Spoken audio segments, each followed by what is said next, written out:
tanto ruido confunde. ¿Qué o quién estará detrás? ¿Te atreves a abrir? En la web suena más fuerte y claro. Cabecera MX presenta El Timbre. Iniciamos.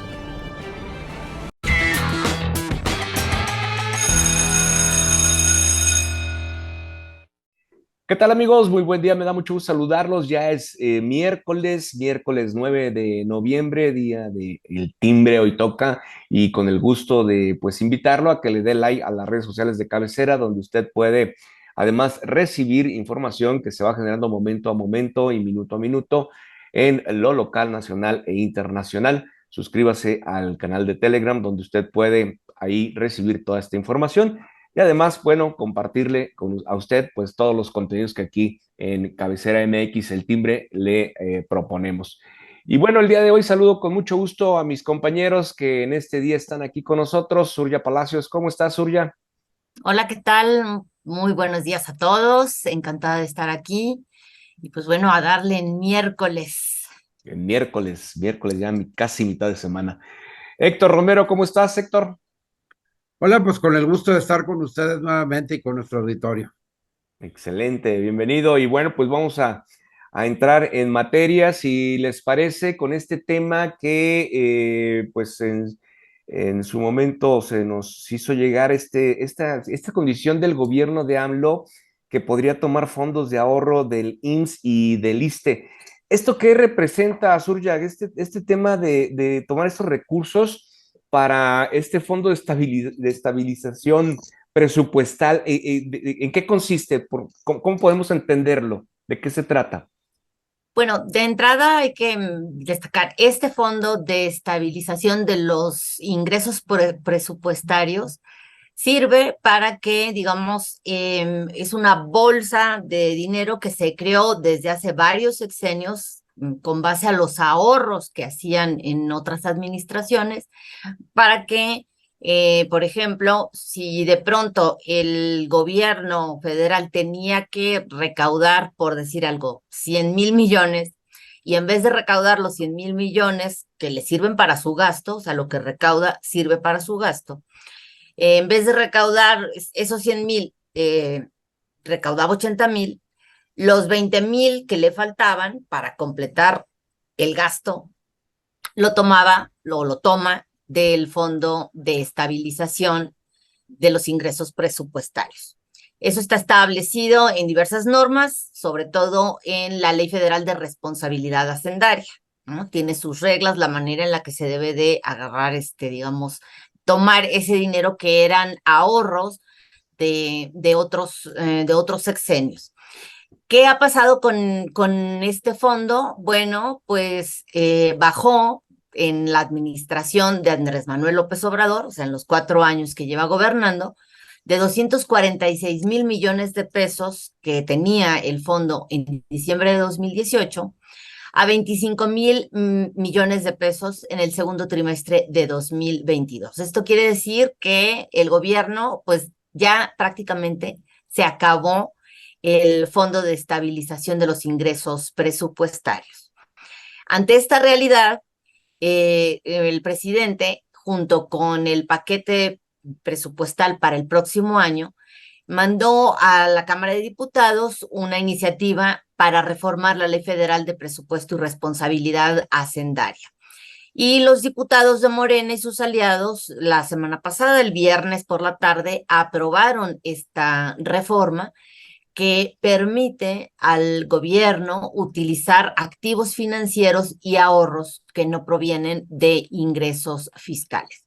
Esto significa que le están abriendo la puerta al gobierno federal a través de la Secretaría de Hacienda para, por ejemplo, tomar dinero para completar el gasto ante la baja recaudación, para que el gobierno complete ese gasto. Lo puede agarrar, por ejemplo, de los ahorros para la vivienda del Instituto de Fondo Nacional de la Vivienda para los Trabajadores, el Infonavit, o de los recursos también para la vivienda del ISSSTE, los bonos de pensión del ISSSTE, entre otros. Es decir, que peligran los ahorros y el dinero que necesitan los fondos de vivienda de otras entidades públicas para pues, compensar lo que Andrés Manuel López Obrador ha gastado de más con todos estos proyectos que al final de cuentas no solo ya per se eran caros e inútiles, como el aeropuerto, la central avionera esa que tenemos ahí en la ex base militar de Santa Lucía, el Tren Maya, etcétera, etcétera. Esto nos muestra que, bueno, no hay una disciplina financiera de parte del gobierno de Andrés Manuel López Obrador, y lamentablemente con esta reforma aprobada por los legisladores de Morena se abre precisamente este riesgo para fondos que pudieran ser utilizados para destinarse a este tipo de obras, porque al final de cuentas es en lo que se está gastando la mayor parte de la recaudación. Esta reforma tiene que pasar, ya pasó al Senado, y es en el Senado quien tendrá, digamos, la última palabra. Al no tratarse de una reforma constitucional, bueno, pues la mayoría de Morena, una mayoría simple, lo puede aprobar también en la Cámara Alta, lo cual es gravísimo, ¿no? De entrada, no solo la reforma, sino darnos cuenta de que, bueno, este gobierno se acabó los ahorros que con tanta dificultad hemos conseguido en otras administraciones.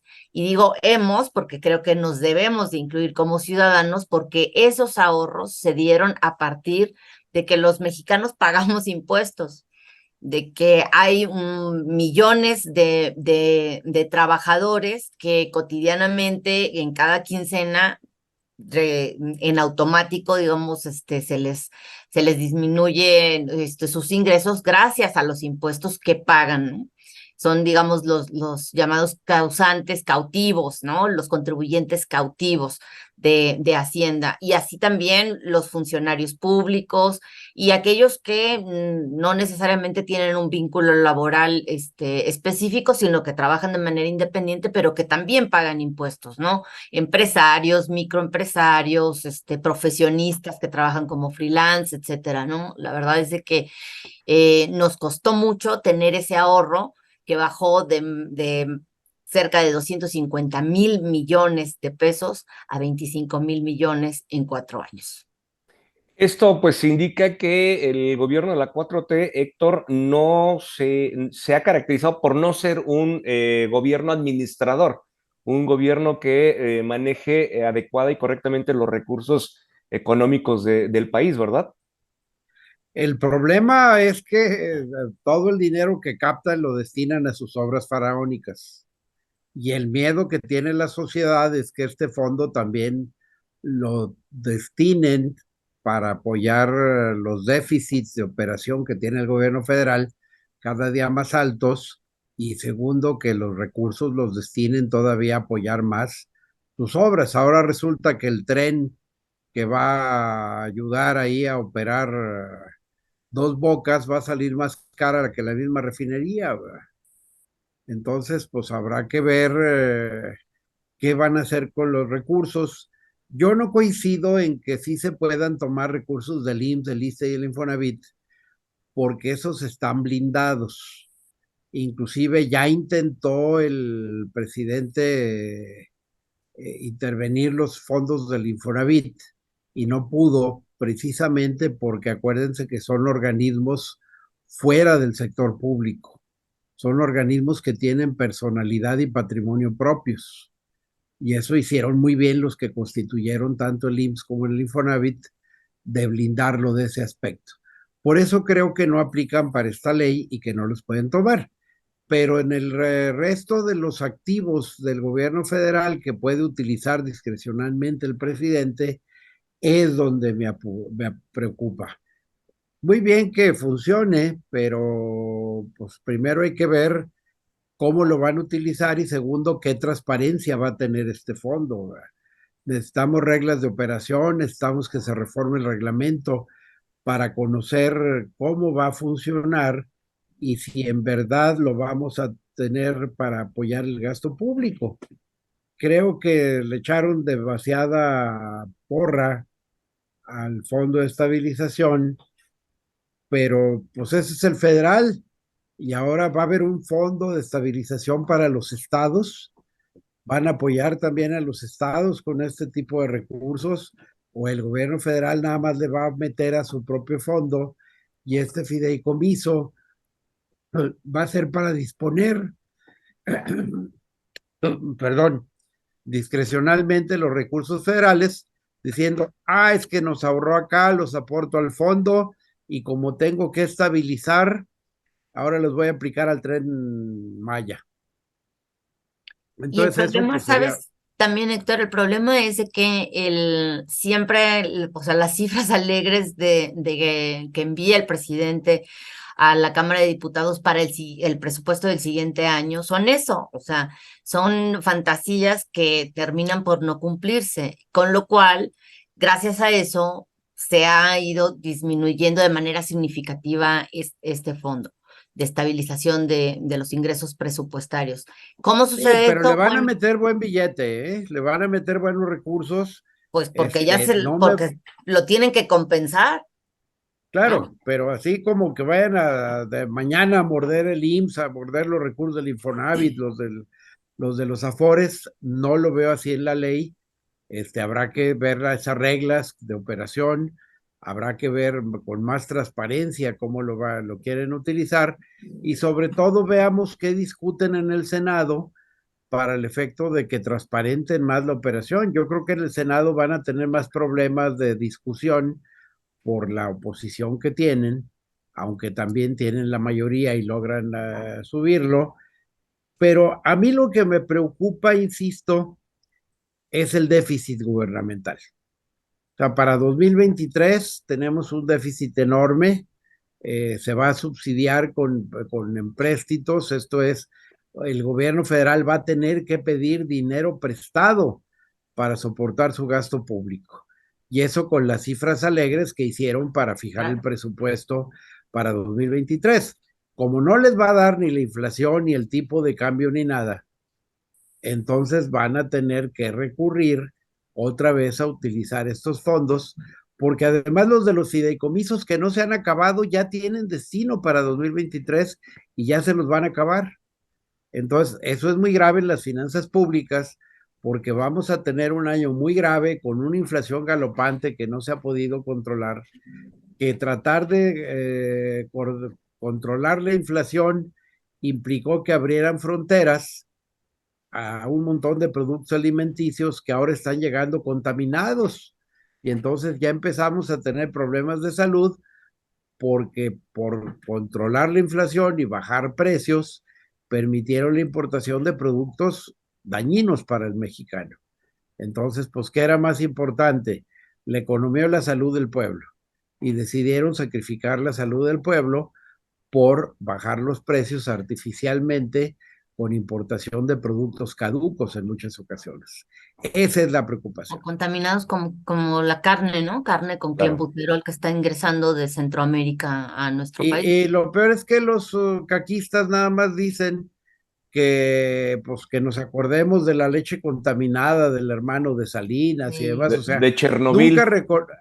nunca reconocen un problema porque te refieran el problema con Y el otro pasado. supuesto del pasado, ¿verdad? No, ahora también creo que para, digamos, mayor entendimiento del tema de lo que son las cifras alegres o el déficit que genera cotidianamente o cada año este gobierno desde que tomó posesión en diciembre de 2018, es de que le presentan a la Cámara de Diputados una ley de ingresos en la cual le dicen, mira, nosotros vamos a recaudar 100, ¿no?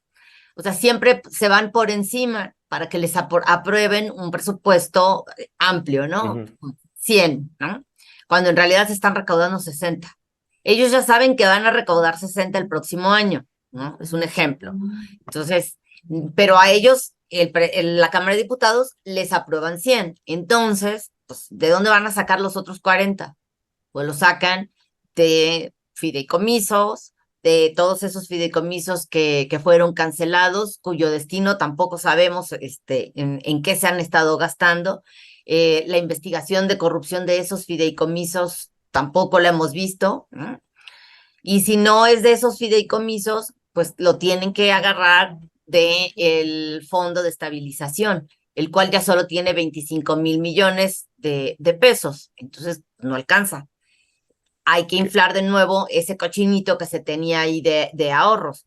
Por eso yo insisto, no coincido con Héctor, yo creo que sí se abre la puerta a que exista ese riesgo de parte del gobierno de López Obrador, que él incluso, por ejemplo, en el tema de las Afores, ahí sí que es iniciativa privada, en el tema de las Afores, él ya reconoció, el presidente reconoció que sí tuvo la idea de hacer una reforma para que éstas desaparecieran, ¿no?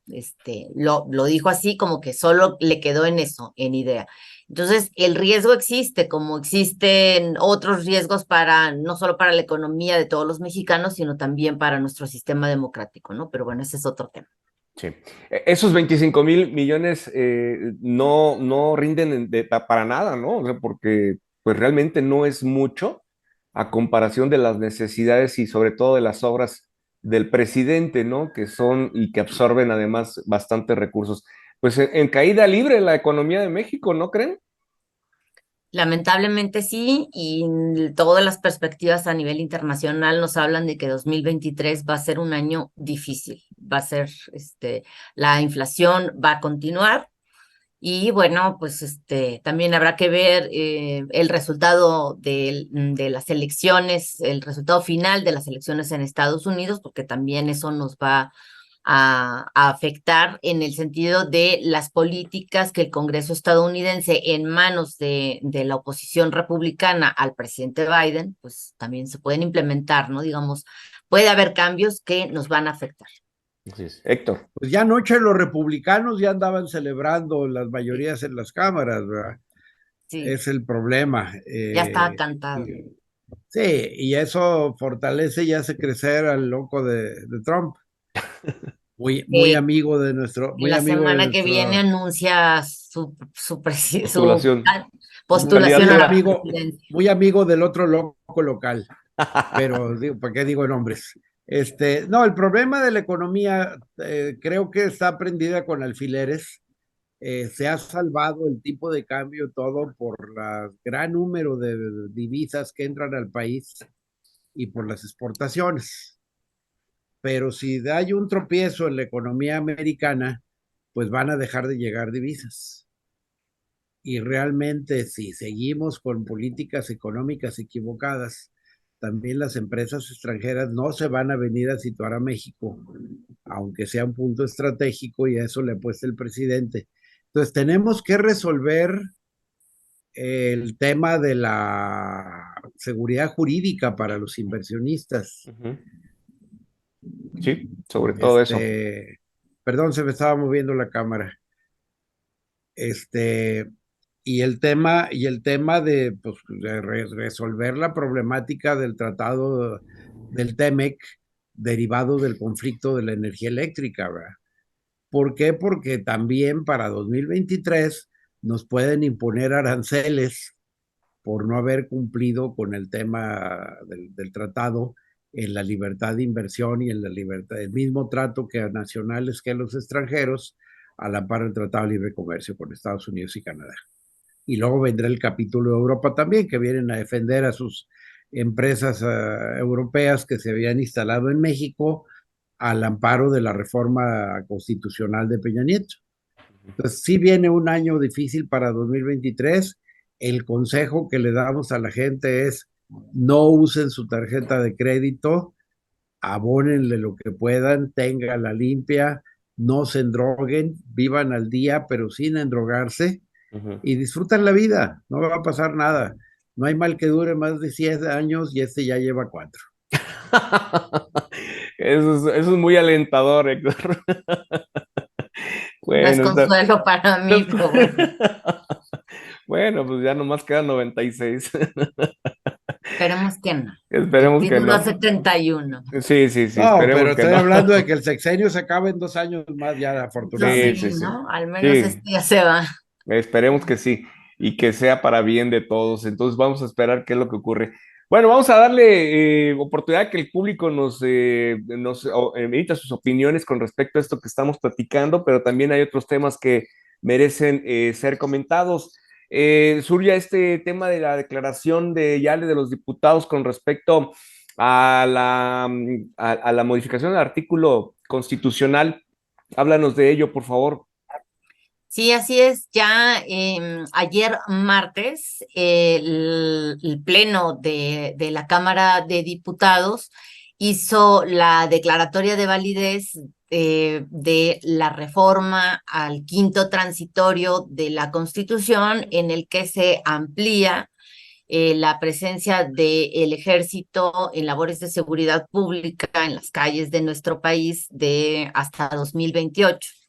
Esta declaratoria se llevó a cabo en la Cámara Baja, luego de que se computaron 20 votos aprobatorios correspondientes a las legislaturas de igual número de entidades federativas, que son Baja California Sur, Campeche, Coahuila, Colima, Chiapas, Hidalgo, el Estado de México, Michoacán, Nayarit, Oaxaca, Puebla, Quintana Roo, San Luis Potosí, Sinaloa, Sonora, Tabasco, Tamaulipas, Veracruz y la Ciudad de México.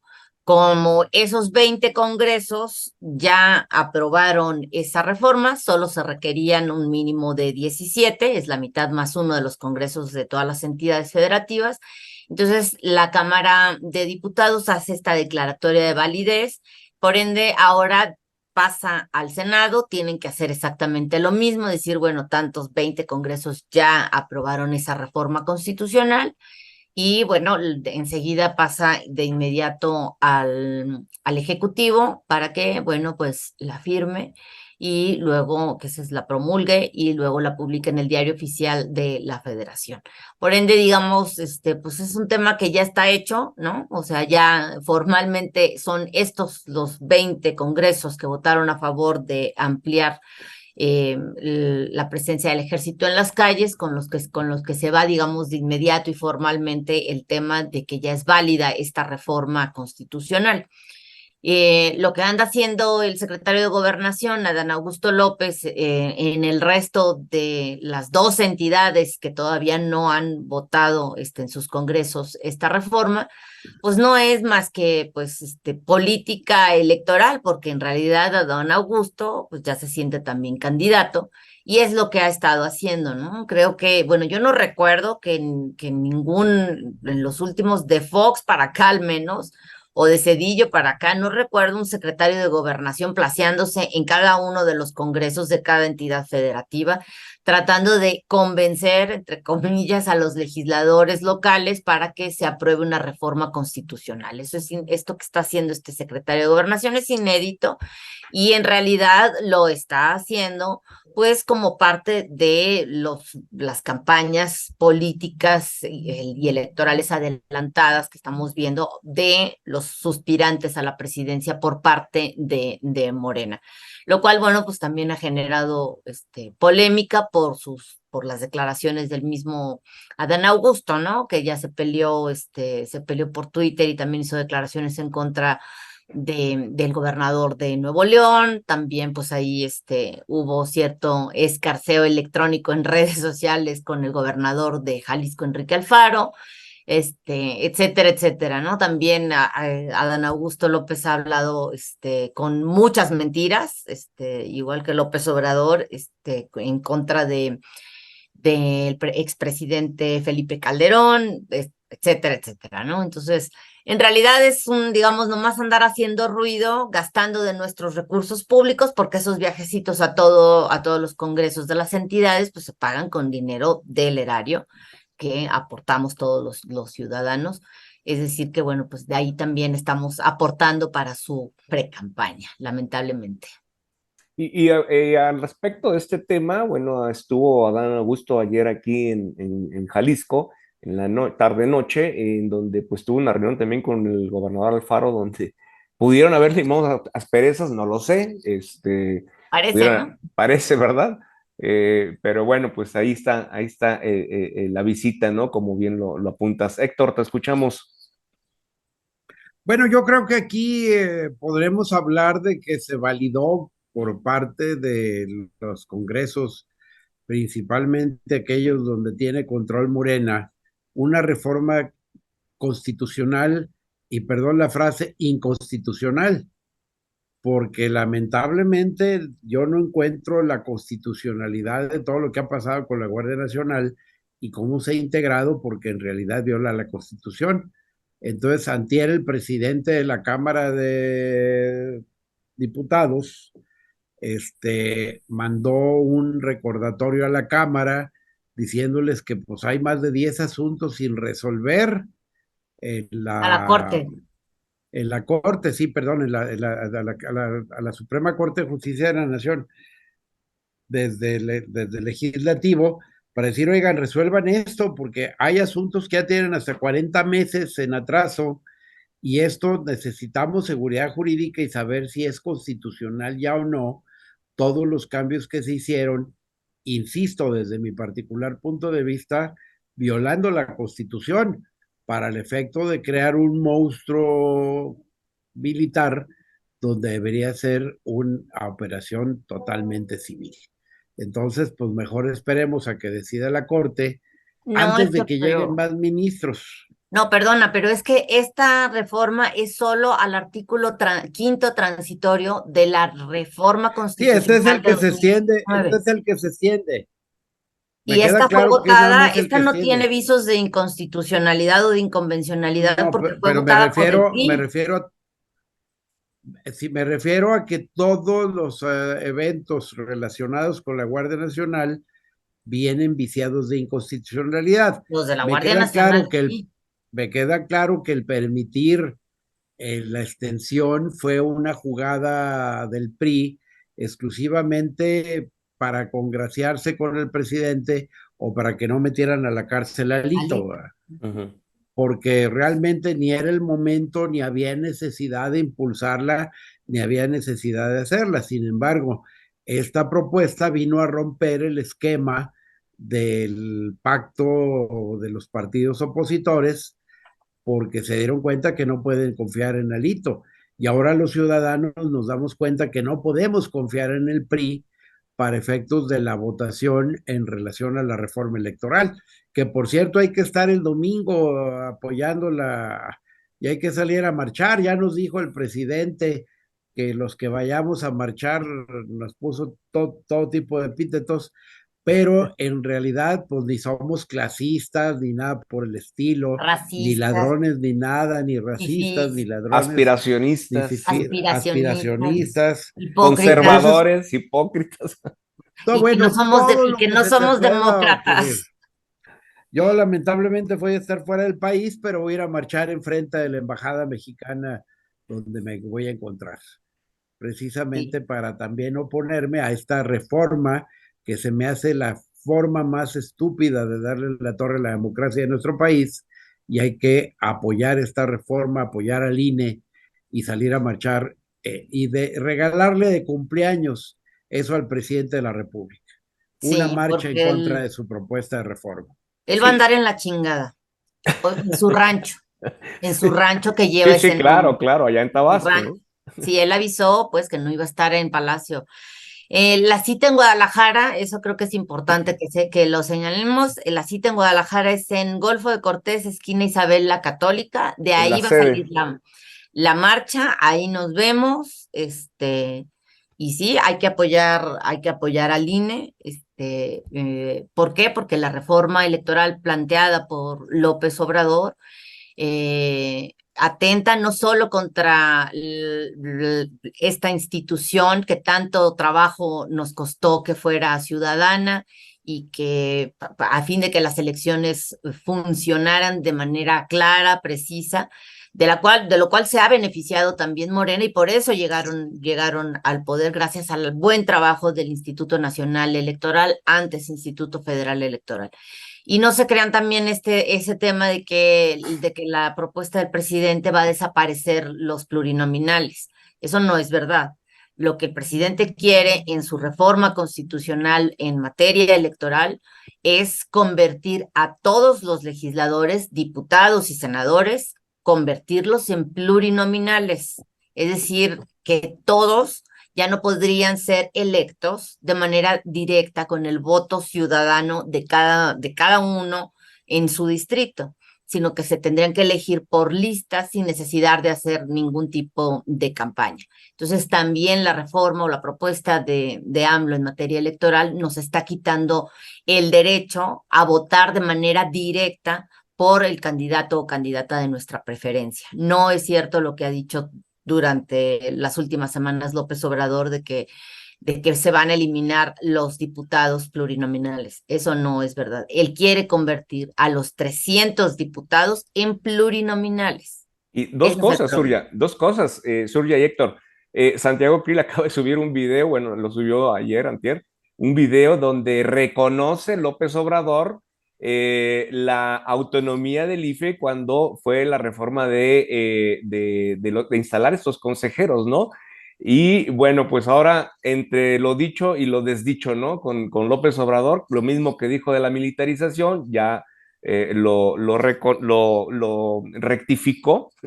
Y ahora, bueno, pues este video que va a generar polémica, pero también en las redes sociales ya hay, contrarios a la marcha, ¿no? La marcha la han denominado el hashtag sí. la marcha de los pendejos. Y con esto dice, yo no voy a la marcha, yo sí quiero reforma del INE, que es la propuesta que pues están haciendo todos los simpatizantes de López Obrador con respecto a esto, Héctor. Pues que se queden en su casa, y los que sí queremos proteger al INE y defenderlo de esta regresión tan grave que plantea el presidente, pues habrá que salir a marchar.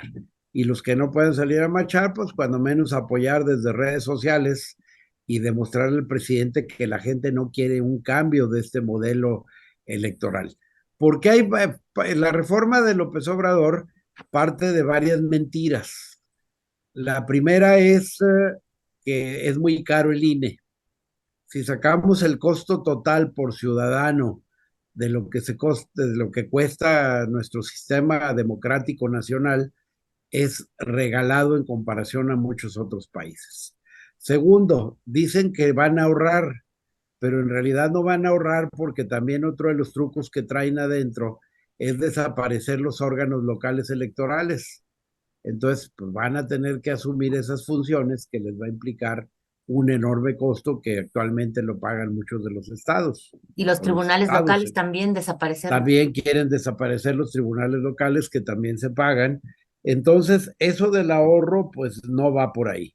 Y segundo, independientemente de que la propuesta, desde que se realizó de Peña Nieto, ya se planteaba una reforma constitucional a fortalecer la democracia en México, implicaba desaparecer los 200 plurinominales de 500 diputados que hay. Eso sí sería bueno, eliminar esos dulcecitos que le regalan a los partidos sin razón alguna, que eso tiene un costo muy alto.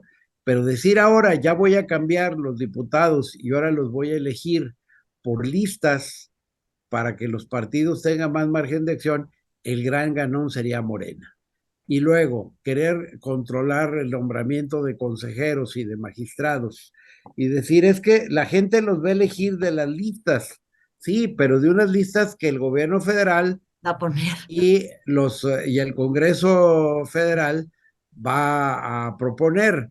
Y yo también dudaría que el señor presidente ministro de la Corte mandara gente capaz, y más bien lo mandaría con gente que serían amigos o leales al presidente. Entonces esto implicaría poner en manos de Lutero la iglesia completa, ¿verdad? Y dejaríamos en manos de Morena toda la operación democrática. ¿Quieren cambios? Hay que hacerlos. Pues estamos de acuerdo, vamos estudiándolos, pero después de la elección del 24. Yo ahí sí apoyaría una gran reforma electoral. Pero para fortalecerlo. No con estos tintes, ¿no? No con para fortalecer. Exacto. Y fortalecer la democracia, porque lo que propone López Obrador es acabar con la democracia, así como la hemos conocido en los últimos 25, 30 años, que nos ha costado muchísimo. Y lo que quiere es cooptar los órganos electorales para él tener el control de los resultados. Eso es lo que quieren. O sea, quieren mantenerse en el poder ¿Y cómo lo pueden lograr? Bueno, eso, o sea, teniendo el control de los órganos electorales. Quiere ser juez y parte, en cierta forma. Pues bueno, la marcha es este 13 de noviembre en diferentes ciudades. Las citas, localícelas en sus ciudades. La mayoría son 10:30 y 11 del día. Así es de que, pues, defienda en esta movilización en defensa del INE. El INE no se toca. Así es de que, bueno, pues ahí está. Consulte si usted va a participar, pues En hágalo. Guadalajara es a las 10:30. 10:30 la cita. Así es, 10:30. Pues bueno, con esto llegamos al final del programa. Gracias, Surya, gracias, Héctor. Yo lo espero a usted aquí el próximo viernes. Cuídense y que tengan un excelente resto de semana. Hasta entonces.